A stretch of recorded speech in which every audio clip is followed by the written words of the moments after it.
Okay, so for our next session, it's going to be on improving sow lifetime performance by focusing on longevity.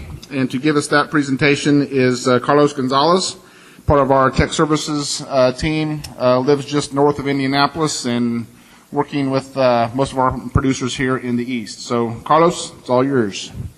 So, good morning, everyone. Just before I start, I would like to make a short background on myself, so you can understand why, where they come from, this funny accent that you were about to listen in about 20-25 minutes. So I just arrived to the U.S. on January of this year, and before of that, I was living in Australia for 5 years. So somebody can ask, wondering, or are those guys speaking English? So yeah, they speak English, and they also grow in some pigs. But I'm original from Chile, so my first language is Spanish. So I apologize in advance if this beautiful Spanglish that you were about to listen with some kind of Aussie accent. So if you don't understand, please, you can read the slide, okay? Okay, so today, improving sow lifetime performance with focus on longevity. And basically, focusing on what we can do on the farms to try to influence this sow lifetime performance. So on this session, what we would like to review, first some definitions, just to be on the same page, some targets to show the direction that we want to go, and we want to encourage for you to go, some economic impact that we can have on the business with these parameters, some variations that we can find in some of the farms, and especially talking about 4 different strategies that we can have on farms to improve lifetime performance. So first of the definitions, and in this case, please just concentrate on the concept. Do not concentrate too much on the formulas, because different roads go to Roma, so different ways to go to that formula. Removal rate is basically the percentage of sows that leave the farm in any period of time, because they die, because they are euthanized, or because they're just culled. Age at removal, so is the average parity of the sows that live in the farm. And lifetime performance is the number of weaned pigs before the sow leave the farm. So about to targets and intervention level. And again, in this one is just to set up the direction that we want to go. Okay, so for instance, if your farm has a 7% of mortality, of annual sow mortality in your farm, 7%, is something broken? No, it's nothing broken. Okay, it's just to have the direction. As Dan in their previous presentation showed, some farms can do it better than 5%. They have 3.9%.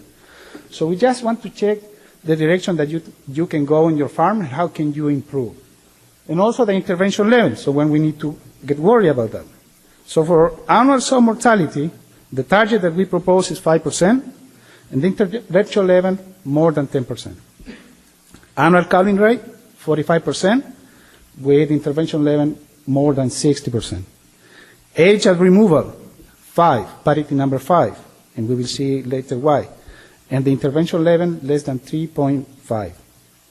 And sow lifetime performance, 70 pigs per sow, with intervention level of less than 42, right? So some of the economic values, and in this slide, please just focusing on the table below here, this table, that is basically the same than there, but in here we are checking 2 main indicators. So annual sow mortality, we have calculated with different ways to do it, but we have calculated every 1% of the annual sow mortality that we have, that could have 15 cents per pig. So if we're thinking that that sow have the possibility, the opportunity to produce 30 pigs per year, we finish with $4.5 per sow per year. Doing the same exercise with age at removal.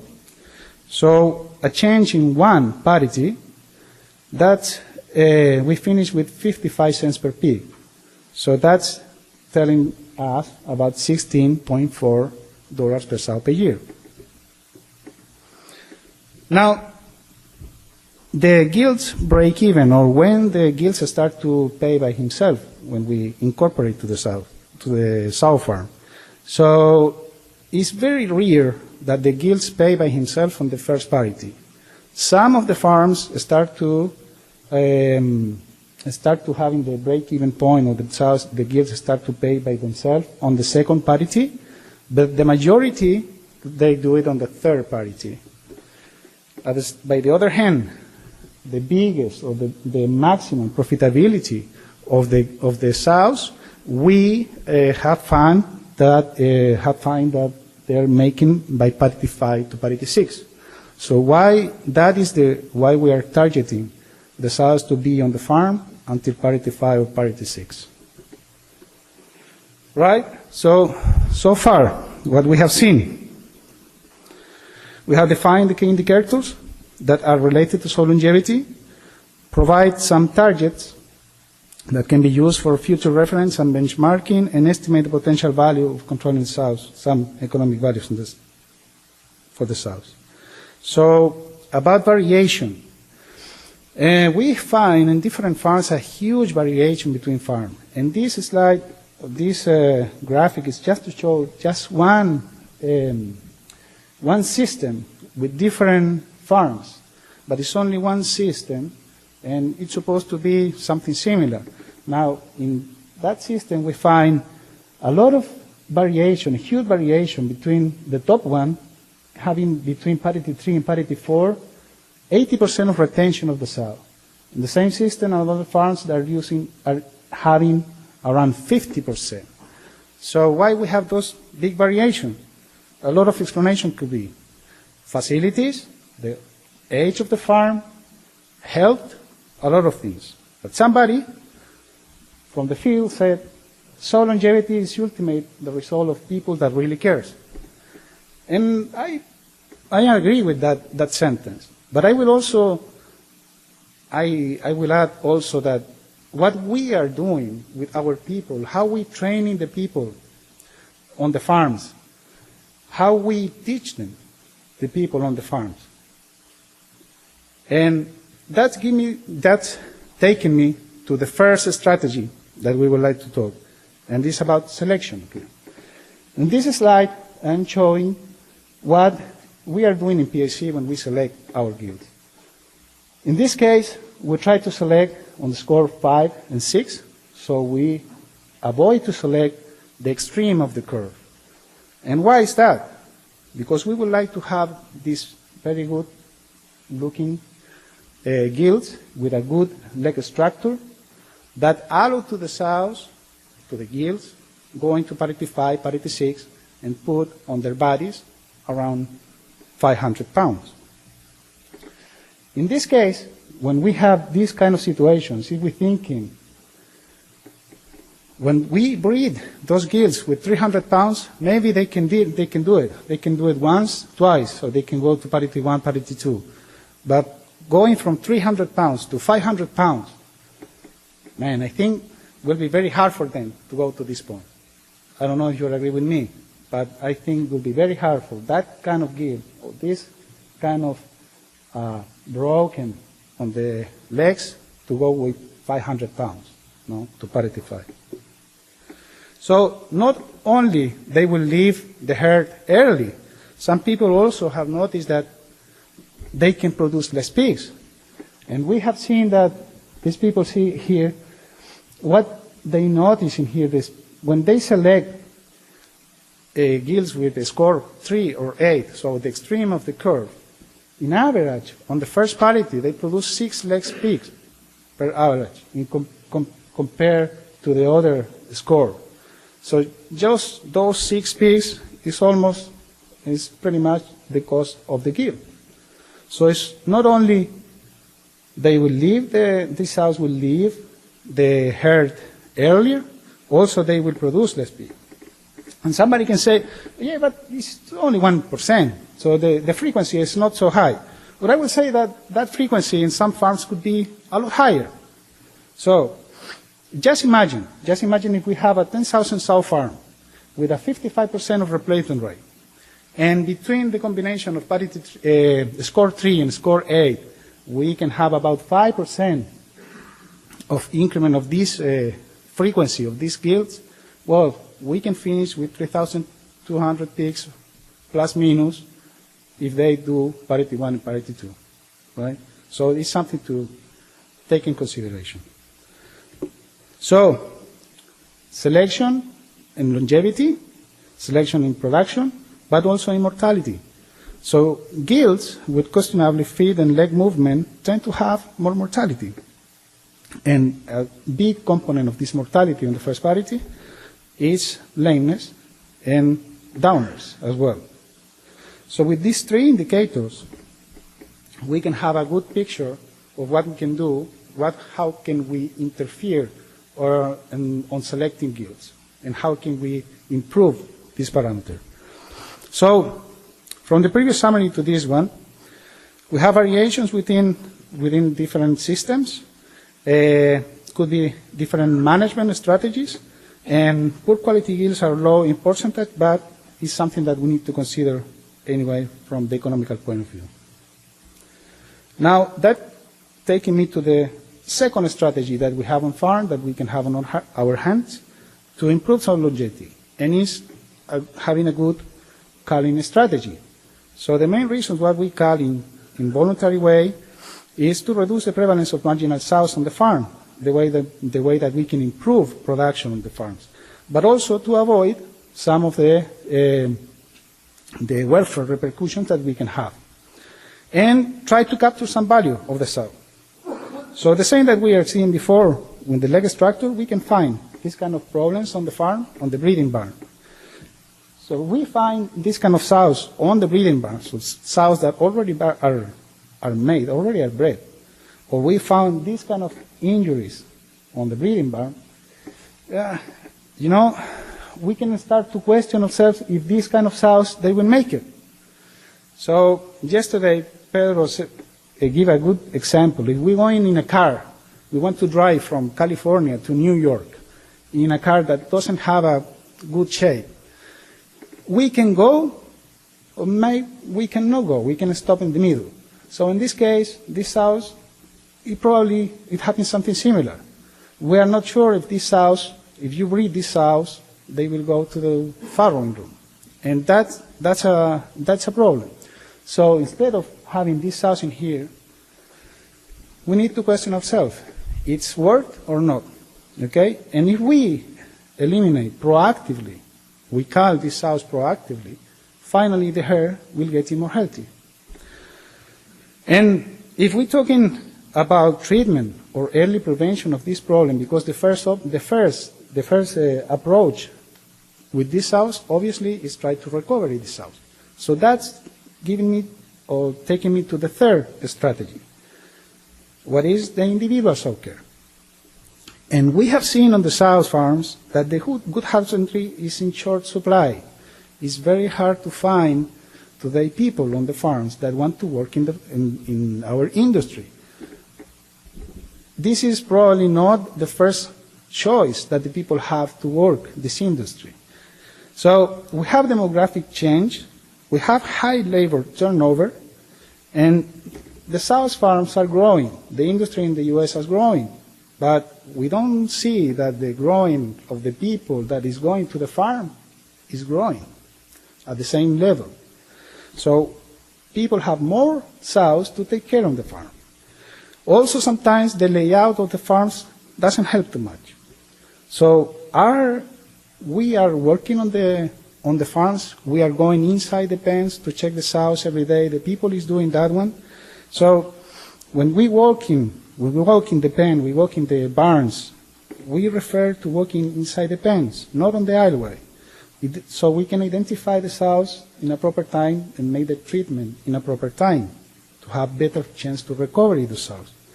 So avoiding the treatment that are not finished. We need to finish, and the people need to finish the treatment. And when you check sometimes the treatment records, you can find very easy that they are not fully treated. The treatments of the sows are not complete. So Again, and also with the migration from stalls to group housing sows, obviously treating sows in group is a little bit harder as well. So how we can check if the treatments are done on the farm, besides go and check the sows, obviously? Well, we have found that normally between 2 to 3% of the inventory in a farm in a given period of time, like for say something in a week, must be treated from the sow inventory. When it's less than that, so less than 1%, the majority of the time, most of the time, is not because the sow herd is a super healthy herd. It's just because the people is not doing the treatments, and there are sows that need the treatment. On the other hand, when they have more than 4 or 5%, well, something is going on. Something is going on, and we need to investigate. Now, the fourth strategy about sow lifetime performance and how we can improve longevity, because we see this one as an opportunity, still an opportunity on the farms, is having a proper body condition, but this time talking about the heavier sows, the fat sows, the overweight sows. Extreme body conditions, in this slide we want to show you one system with no change on inventory. In one period of time they start to using more feed, and the sows start to getting fat, and the mortality was going up on the same level, following the same pattern. So, if we're talking about gilts, and this slide is referred to the age in here, but the age together with the weight. Okay, so the older the gilts, the heavier they are. So, when we saw that the sows, the gilts are breeding as a first service in older, the removal rates goes up. So it's related. The heavy of the gilts, the more the removal the rate. So what we can do on the farm, achieving a proper body condition? Well, the target for breeding the gilts on the first service is 300 to 350 pounds. Hopefully 80 to 90% of the gilts breed in that moment, in that range. The annual gestation feed usage, and this is just a parameter, just to have in count, to take an eye on that one. We have seen that between 1,400 to 1,600 pounds per sow per year is what normally we can find in a sow farm. But obviously, this one is something that you need to check with your nutritionist. Could be some difference. It's just to have an idea. And finally, check body condition. Check body condition of the sows. In the period that you want, the strategy that you want, could be at breeding, could be when you do preg test, when you do pregnancy test, when you do the second pregnancy test, if you do it, or if you do it at 90 days. It's up to you, but we need to have a strategy to control body condition and adjust the feeder according to that. So finally, my fourth take-home message. How can we control sow longevity and improving sow lifetime performance? Selection, a strategy for culling on the farms, individual sow care, and control proper body condition. That's it. Thank you very much.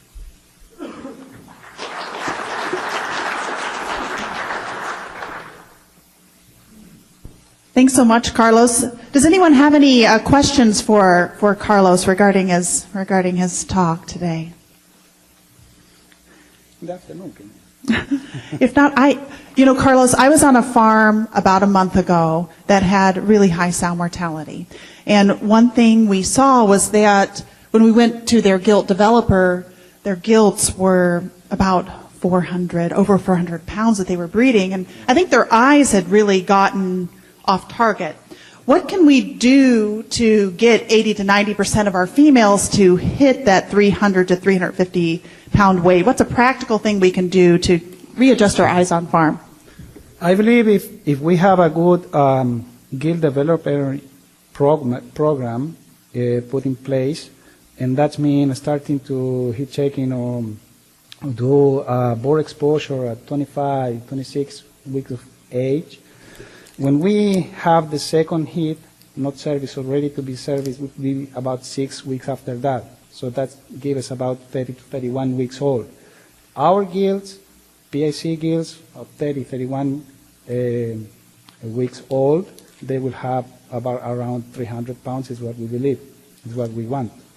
So they will be on the target on that age. So we start with a program from the very beginning, from the 25 weeks old, we should reach the target. That's what I believe. And do you have anyone in your systems that are using blank tapes or anything like that to cross-check their eyes?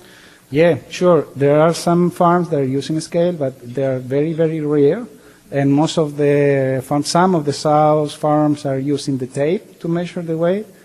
But unfortunately, it's something that we should probably improve in the future, and also we as a technical service in PAC encourage, because we know the average daily gain in the weight of the gilts has a big component of the productivity of the sows in the future. Unfortunately, most of the sow farms are not taking in consideration that one, and they're not measured. Probably they are on the target, but they don't know. And that's the reality. I don't know in here in the room, but that's the reality that I see. They don't know what is the weight of the gilts they are breeding. How many of you in here are using blank tapes or things like that to cross-check your eyes and make sure that your weight at breeding is accurate? We have some. There we go. Great. You know, so the other thing that struck me is that if we're supposed to be scoring these gilts' legs, what's the ideal time to do that? Is it on their first heat no serve, their second heat no serve? So often our decisions to include a gilt in a herd is dependent upon our target and how our opportunity sows, what we need to do to make target. But at what point are we writing, say, that gilt's leg score on the card to know if she is one that we won't even consider or one that we might consider an opportunity? Yeah, good question. In my opinion, I would say that the first selection that we should do with the gilts is about 20 weeks old. And then when we start to working with them just in boar exposure, 25 weeks old, a good selection with a score. So we will not wasting time in those gilts. The other take-home that I wrote down was trying to figure out what % of the herd is being treated on a weekly basis. How many farms in this room know what % of the herd is being treated on a weekly basis? It's not something that I currently know, and I think it's an interesting parameter to measure. But when you came up with that number, you were looking across a wide variety of herds, or how did you come up with that % of the herd that we're suggesting that needs to be treated? With different farms, we start to look in the treatment records, the inventory, and walk in the pens, walk in the barns to see if there is more sows that need to be treated or not. So it has been a long process. Different farms and different people doing that. And not only us, also other people from the industry is taking that parameter as well. Yeah. Fantastic. Well, thank you so much. Thank you. Such a Thank you very important and timely topic to us in this industry. And I will say, as a contrast, you know, the system that I was in that had 16 to 20% sow mortality, where they're breeding their gilts at that heavy weight, holy cow, you know, not getting those gilts chosen at the right time can be catastrophic. And in contrast, there's another system that I went into where people were really looking for sows that needed individual treatment. And this is something that they really shone in. So not only were they getting their gilts bred at the right time, but they were looking for those sows lying on their udders, sows that had mastitis, sows that needed treatment and farrowing. What you do day in and day out on farm makes a difference.